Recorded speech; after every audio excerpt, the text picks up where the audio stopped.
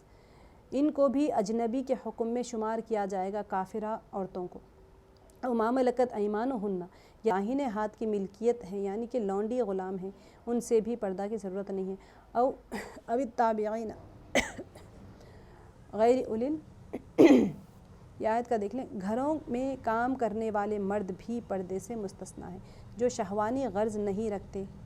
ٹھیک ہے. اب کوئی چھوٹے بچے ہوتے ہیں، ایسے ہوتے ہیں جس کو کچھ ایسا نہیں ہوتا ہے، شہوانی غرض نہیں ہوتی ہے، تو اس قسم کے نوکر چاکر معمولی حیثیت کے لوگ ہوتے ہیں اور اپنے کام یا کھانے پینے اور کپڑے پہننے کے سوا ان کی کسی طرف بھی توجہ نہیں ہوتی.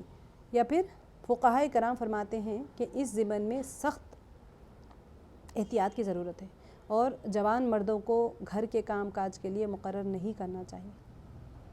ابھی طفلی یہ والا حصے کا کیا ہے کہ وہ چھوٹے بچے بھی پردے سے مستثنیٰ ہیں جو عورتوں کے بھیدوں پر مطلع نہیں ہیں. چھوٹے مطلب 5-6 سال 12 سال بالغ ہونے سے پہلے کے.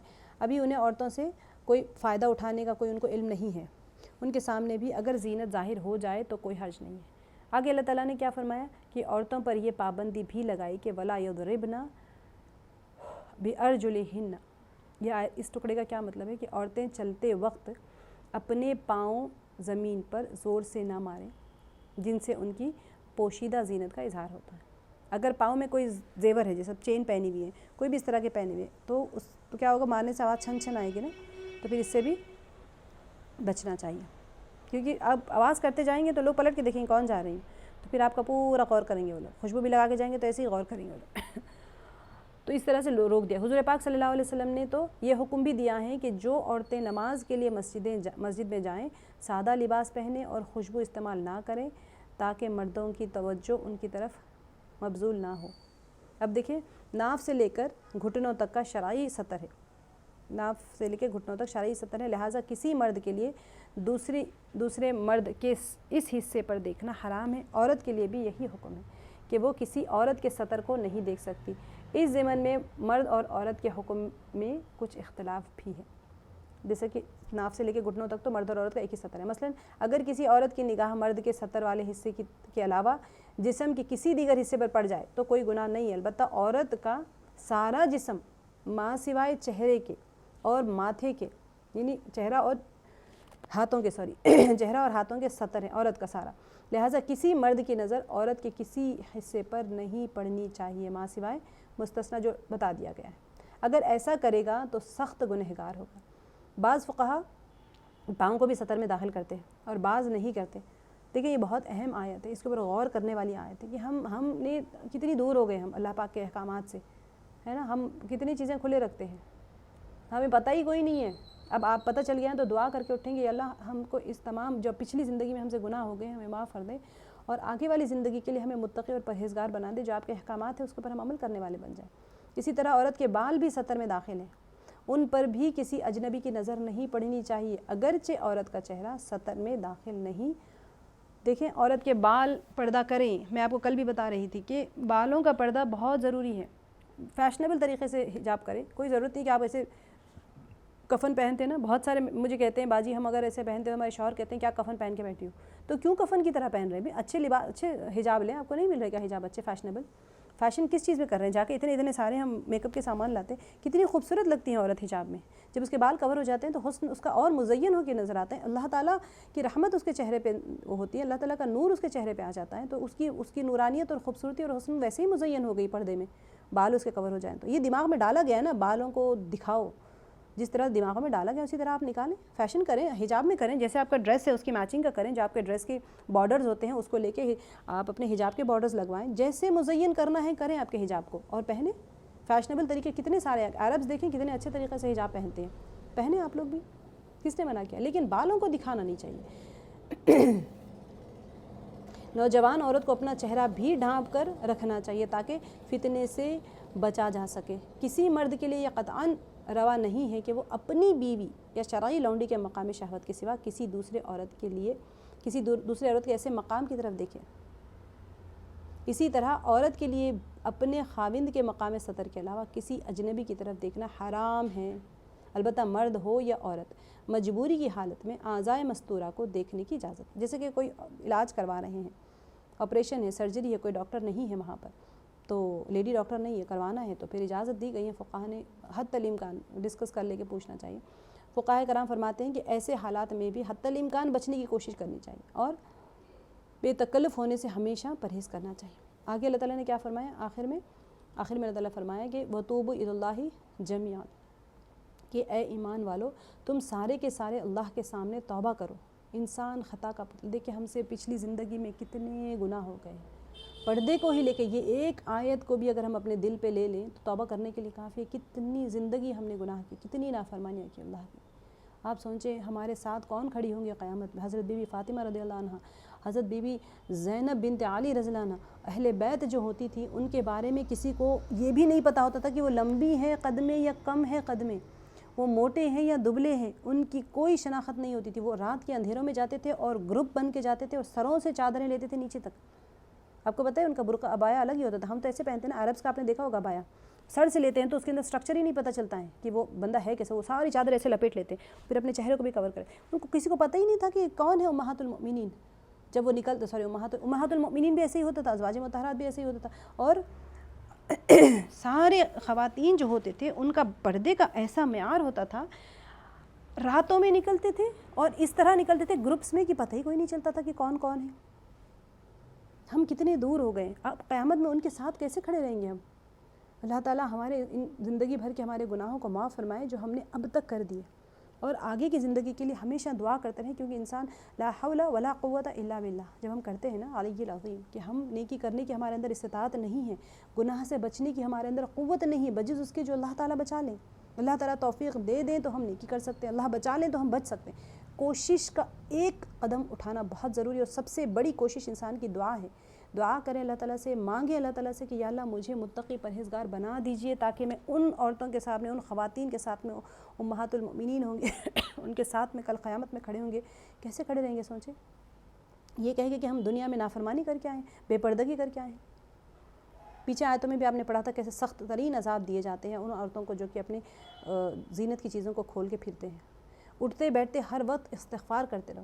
خود حضور پاک صلی اللہ علیہ وسلم کی خاطر یعنی حضور پاک صلی اللہ علیہ وسلم تعلیم کی خاطر ایک مجلس میں 100 دفعہ استغفار کرتے تھے۔ فرمایا توبہ کرو تاکہ تمہیں فلاح نصیب ہو جائے، تم گناہوں سے پاک ہو جاؤ، اور یہی انسان کا امتیاز ہے اور منتہا مقصد ہے۔ ہم اپنے مقاصد سے دور ہو گئے ہیں، ہم اس طرح سے لگ گئے ہیں دنیا میں، اس طرح سے لگ گئے ہیں کہ ہمیں یہی نہیں پتہ کہ اللہ سبحانہ وتعالیٰ ہم سے چاہ کیا رہے ہیں۔ ایک اور آیت ہے لیکن میں احکام و مسائل میں جانا بہتر سمجھ رہی ہوں۔ سورہ احزاب کی آیت ہے،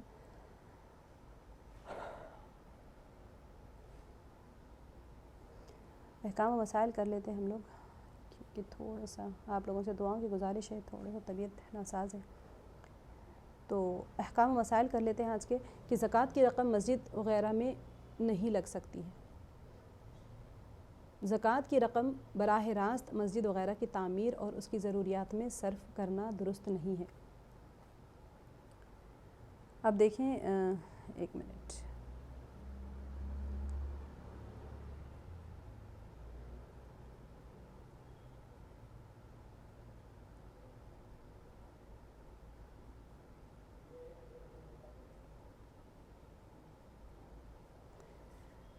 اب زکوٰۃ کی جو رقم ہوتی ہے براہ راست مسجد وغیرہ کی تعمیر اور اس کی ضروریات میں صرف کرنا درست نہیں ہے۔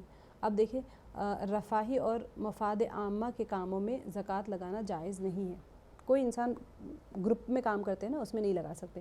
تو رفاہی ضروریات مثلاً راستوں کا، پلوں کا اور پانی کی جو ٹنکیوں کا یا شفا خانے وغیرہ ہیں، ان کی تعمیر میں زکوٰۃ کا روپیہ لگانا درست نہیں ہے۔ ان جگہوں پر صرف کرنے سے زکوٰۃ ادا نہیں ہوگی۔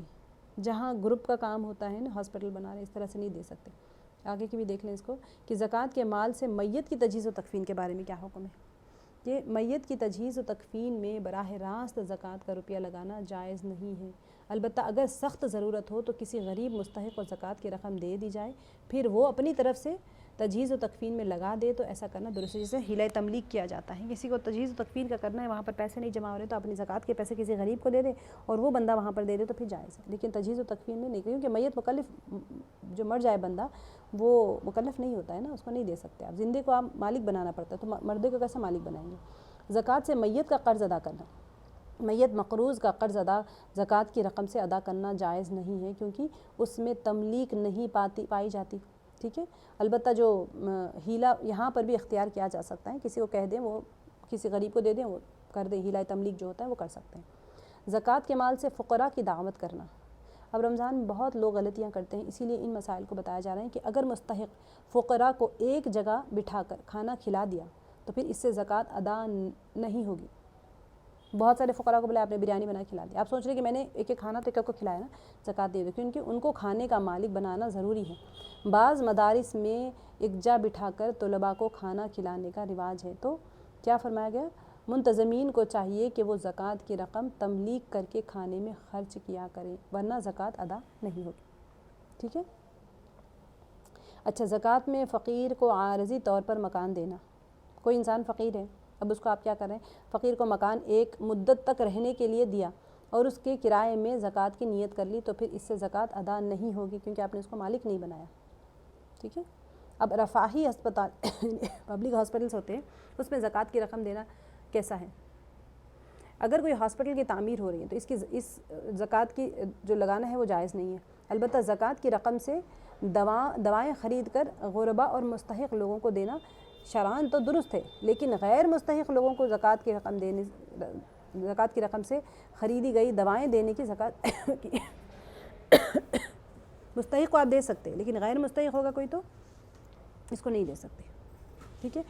اچھا، آپ جو ہے ہمارا جو سیرت کا تو آج تربیتی اس میں سیرت کا ہے، تو نگاہ کی حفاظت جو ہم نے آیات میں پڑھ لی ہیں اس کا مجموعی طور پہ ہم دیکھ لیتے ہیں کہ سیرت کی روشنی میں کہ ایک مرتبہ آپ صلی اللہ علیہ وسلم نے حضرت علی رضی اللہ عنہ کو نصیحت کرتے ہوئے فرمایا کہ اے علی رضی اللہ عنہ، ایک نظر پڑ جانے کے بعد دوسری نظر مت ڈالو، کیونکہ تمہاری پہلی نظر معاف ہے اور دوسری نظر معاف نہیں ہے۔ نگاہ کی حفاظت نہ کرنے کا نقصان دنیا میں بھی اٹھانا پڑتا ہے، ایمان کی حلاوت اور لذت ختم، سب سے بڑا نقصان نگاہ کی حفاظت نہ کرنے کا، ایمان جو حلاوت ایمان ہے نا اور لذت ایمان ہے وہ ختم ہو جاتی ہے۔ اسی لیے آپ یہ سوچیں کہ مرنے کے بعد میں تو بہت لوگ کہتے ہیں چلو بھائی تب کا تب دیکھیں گے، لیکن دنیا میں ہی اس کی جو حلاوت ہوتی ہے ایمان کی اور لذت ہوتی ہے وہی ختم ہو جاتی ہے۔ اگر انسان چاہتا ہے کہ حلاوت ایمان اس کو محسوس ہو اور لذت ایمان اس کو محسوس ہو تو اپنی نگاہوں کی حفاظت کرے۔ اللہ کی عبادت کرنے میں دل نہیں لگتا، ایسے ہی ہو رہا نا آج کل، نمازوں میں دل نہیں لگتا، قرآن میں دل نہیں لگتا، کہیں اچھی بات میں دل نہیں لگتا، کیونکہ اس نے نظر کی حفاظت نہیں کی۔ انسان کی وجہ سے بہت سارے گناہوں میں مبتلا ہو جاتا ہے، یہ انسان جو ہے یہ نظر کی حفاظت نہیں کرنے کی وجہ سے بہت سارے گناہوں میں مبتلا ہو جاتا ہے، تو آنکھوں پر ظلمت چھا جاتی ہے اور چہرہ بے نور ہو جاتا ہے۔ حضور علیہ الصلوۃ والسلام کا ارشاد ہے، اپنی نظریں نیچی رکھو اور شرمگاہوں کی حفاظت کرو اور اپنے چہروں کو بگاڑ سے بچائے رکھو، ورنہ اللہ تعالیٰ تمہارے چہروں کو بگاڑ دے گا۔ اللہ تعالیٰ ہم سب کی حفاظت فرمائے اور جو شرعی احکام اللہ سبحانہ وتعالیٰ فرما رہے ہیں اس کے اوپر آسانی کے ساتھ عمل کرنے والا بنائے، اور جو لوگ اپنی نظر کا صحیح استعمال کرتے ہیں اور غیر محرم کو نہیں دیکھتے، اللہ تعالیٰ ان پر اپنا خاص انعام فرماتے ہیں اور ان کے ایمان میں حلاوت اور عبادت میں لذت پیدا فرما دیتے ہیں۔ عبادت کی لذت کے لیے ہم کتنی محنت کرتے ہیں نا، آپ کو آسانی سے نگاہ نیچی کر لیں، اس سے ذہانت بھی بڑھتی ہے، انسان ذہین ہو جاتا ہے بہت زیادہ، جس کی وجہ سے وہ دنیا ہی میں عبادت بندگی کا خوب مزہ پا لیتا ہے۔ حضور علیہ الصلوۃ والسلام نے فرمایا کہ جس مسلمان کی نگاہ کسی عورت کے حسن پر پڑے اور وہ نگاہ ہٹا لے تو اللہ تعالیٰ اس کی عبادت میں لذت پیدا کر دیتے ہیں۔ سبحان اللہ۔ ہر کوئی بندہ چاہتا ہے نا میری عبادتوں میں لذت آ جائے، میری عبادت ایسی ہو جائے، میری عبادت ویسی ہو جائے، تو پھر انسان کو چاہیے کہ اپنی نگاہوں کی حفاظت کرے۔